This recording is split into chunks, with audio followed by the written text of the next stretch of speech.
And we're back, and we just finished watching 2019's The King, currently streaming on Netflix, right?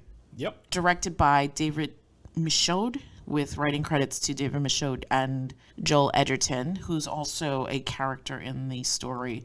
This follows the story of King Henry V, who comes into his position after his father passes away. Timothée Chalamet plays Hal / Henry V, who we see as a young, kind of layabout, anti-war young kid who's only interested in, I guess, getting drunk and having a good time. And he forms this friendship with John Falstaff, played magnificently by Joel Edgerton. And suddenly his father falls really ill.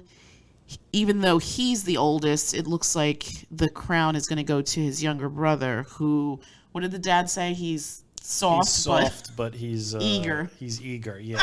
So Thomas wants to be the king, but it's clear, at least it seems like in the father's eyes, that maybe Henry would be better, but Henry has no interest in it, and he needs a guy who wants the interest. Right.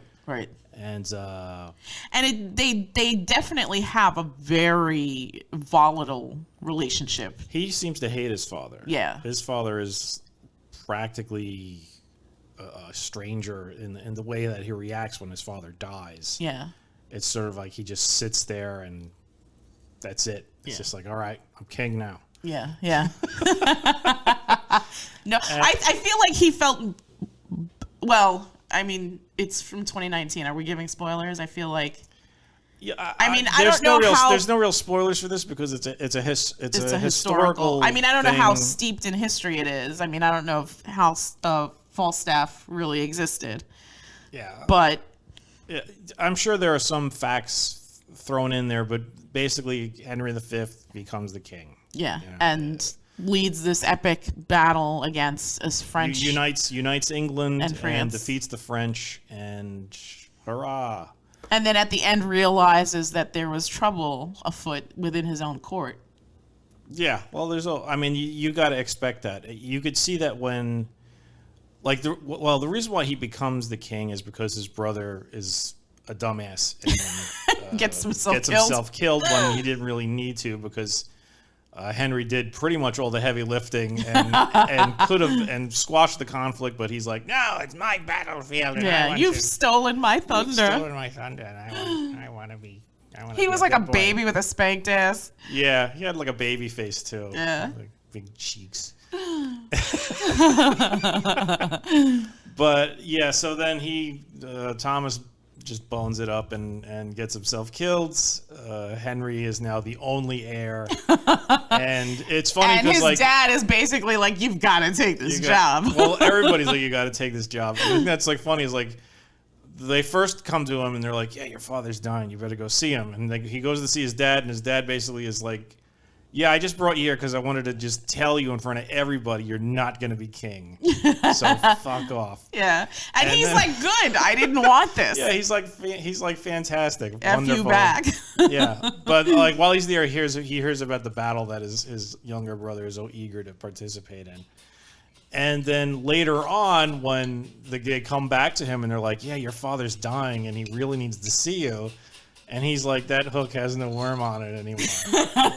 I love that saying. And so he just goes, and they're just like, "Okay, you're king."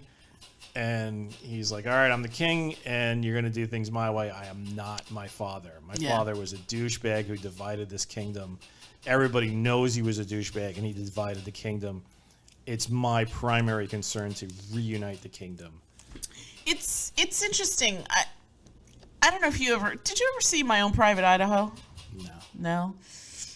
It's interesting because when I was watching this, I thought there's a scene. Okay, so the Cliff Noted version is, I know we're going off on a tangent, but I swear this makes sense. So the Keanu Reeves character and the River Phoenix character in My Own Private Idaho, it's weird. They have like this very strange relationship, and at one point, the Keanu Reeves character just disavows everything. Like, he comes to a point, and he basically had told the River Phoenix character that there's going to come a point where he's just going to walk away from this without any second thought. And I guess he sowed his wild oats, and then he moved into like this next phase of his life. And when I was watching this film, like I remembered that scene because that struck me, because that's basically how Hal operated. He was like this devil may care, just all into the shenanigans young man. But when he had this responsibility thrust on him, a responsibility he obviously did not want, he still assumed it, I guess, out of obligation, and chose to make it his own. And in those scenes, Timothée Chalamet is just amazing, right? For a young actor, he's really interesting to watch, I feel like. I mean, he's going to have an interesting career, I think. He's made some really good choices. Every time I see him, he is mesmerizing. Like, he's like my Paul Giamatti. Like, whatever you're selling me, I'm buying. Kind of. Like, I see him and I completely believe that he doesn't trust anybody, that he desperately wants to be different. He's scared, but he also realizes the heft of this responsibility. Not only is he in charge of the men that pledge their fealty to him and are willing to die for him, he's basically in charge of England, and it's his responsibility to make sure that England survives and prospers under him. Like, I think most good kings would want, like, the best for their country. Yeah, it wasn't at all about ego glory or pride, for him. Yeah, it was mainly about unifying England. Right. And in the beginning, you could see that he didn't get, like, he wanted to heal the rifts that his father had caused, but he also wanted to sort of ignore the bullshit that his father was trying to get everyone involved in, which was the invasion of France or war with France. Right. And it, like, from the get-go, there were like just little things that are pushing him towards that no matter what. And he definitely dragged his feet, but there came a point where he couldn't. Yeah, well, 3 times they make some sort of a provocation. The first time is stupid. It's like they send him a ball. Right. You know, I guess to insinuate he's a child. He's a child. And he takes that in stride. He just brushes it aside. They're like, "King, this is a great insult." And he's just like, This is bullshit. Yeah. You see all this stuff on my desk right now about unifying the kingdom? That's the priority. That's the priority, right. Then next, there's like, oh, there's an assassin. And he speaks to the assassin. He's like, yeah, the king totally sent me to kill you. Yeah. The king of France totally sent me to kill you. And then the third time... Which is funny because then he turns around and... Oh, wait. No, go ahead. The third time. The third time, they somehow 2 of his... I guess, court get involved, including one being his trusted cousin. And he has to murder these guys. And that's the one that pushes him over, and he's just like, all right. Assemble the crew. We going to war. Assemble your crew. He's like, 2 times is enough, but this is too much. Right. And as of this moment, we are at war with France. Right. And he just goes... And it's not something he took lightly, which is also the mark of a good leader. Like, he really did not want that at all. Did not want that at all. And even into the battle, with that scene with Rob Pattinson, he's just like, just me and you. That's it. Just me and you. Let's spare the men. The same tactic that he tried before. Right. And sort of succeeded until his brother botched it up. Right. But yeah, he made the same offer to Rob Pattinson, who is hilarious. I don't think he was intending to be hilarious, but honestly, the way he gets his at the end is amazing. This film is not meant to be a comedy. It's not meant to have any lighthearted moments at all. 0. But you are made of stone if that scene doesn't make you smile or laugh. I laughed because I was just like, oh my God, this is perfect. It really was. It's worth the price of Pattinson's admission. He's another good young actor. Yeah. I'm super impressed with the two of them. But and I can't wait to see Batman. But he played it so over the top and ridiculous that I think that was obviously a choice. No? That had to have been. I think it had to have been. Yeah.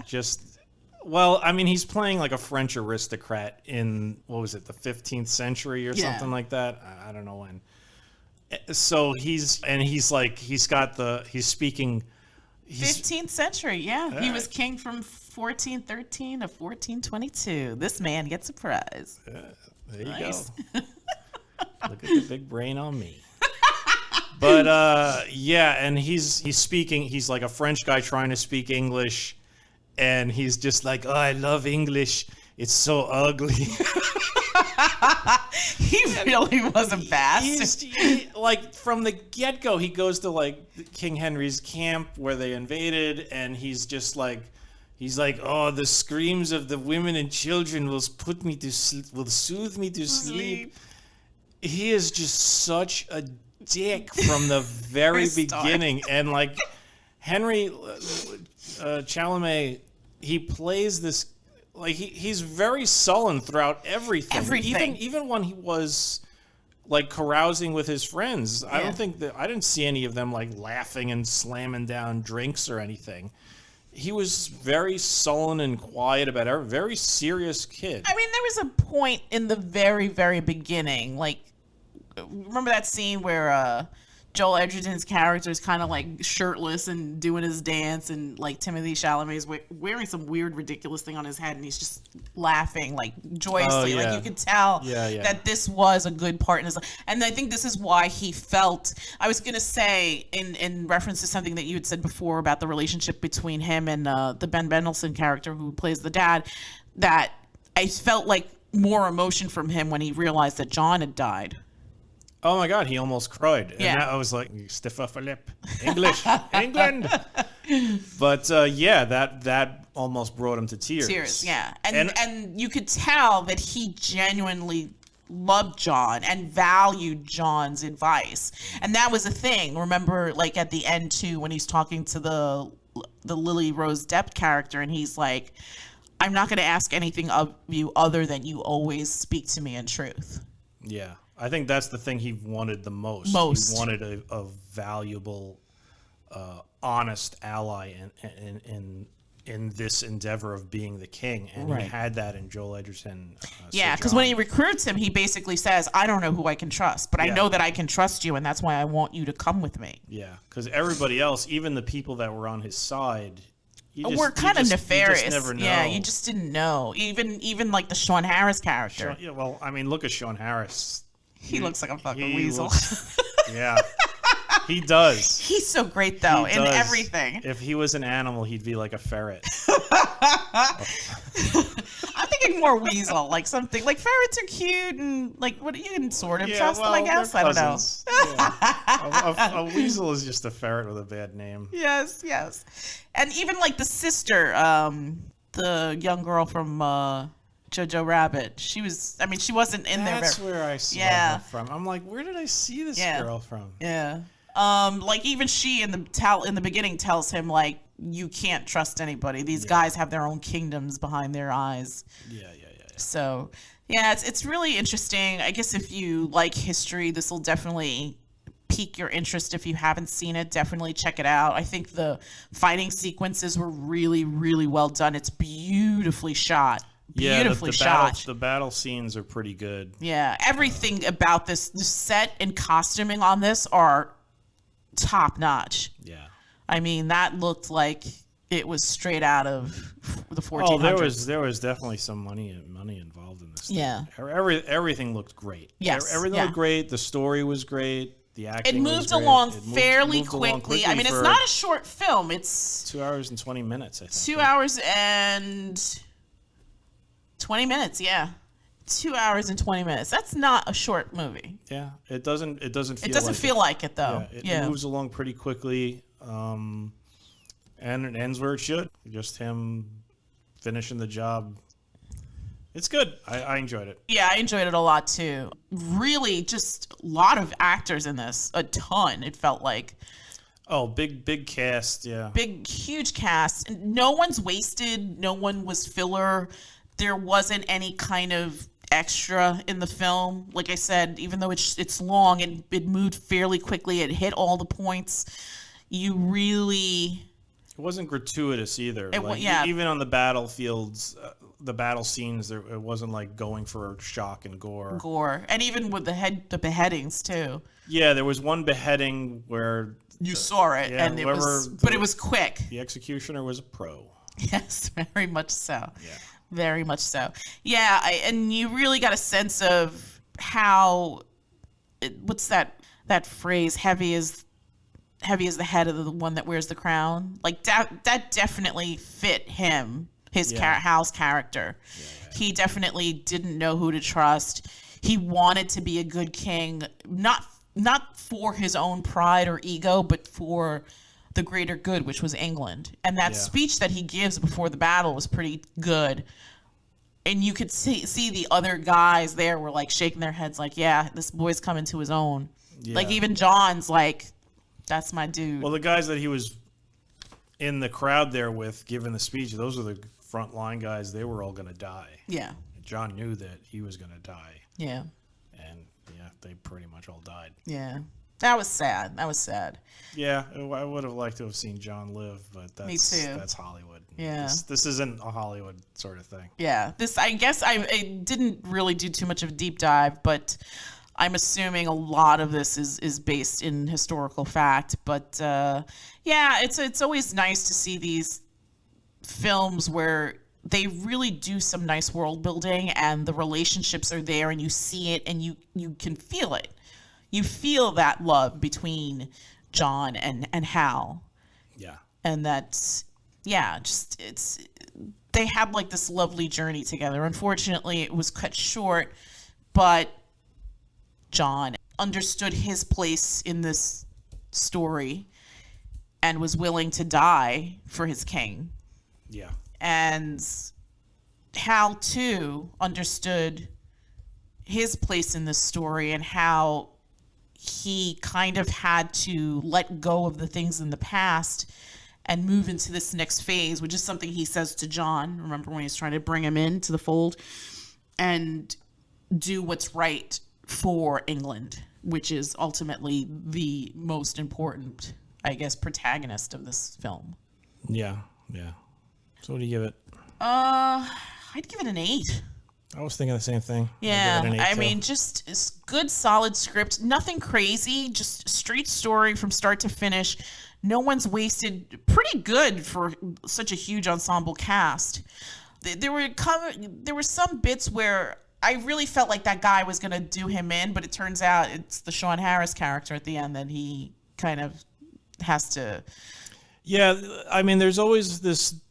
In my mind, when I was watching it, there was always the belief that he was being duped into, or manipulated into fighting England, into fighting France.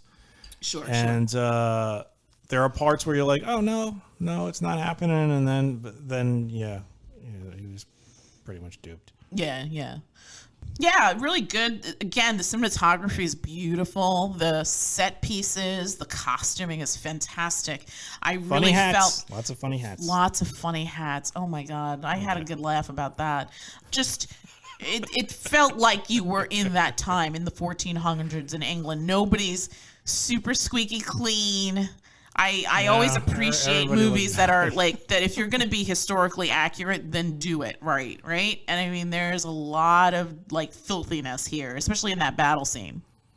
Yeah, that was a muddy battle. Yeah, there was one. It was so funny. I'm trying to remember who it was.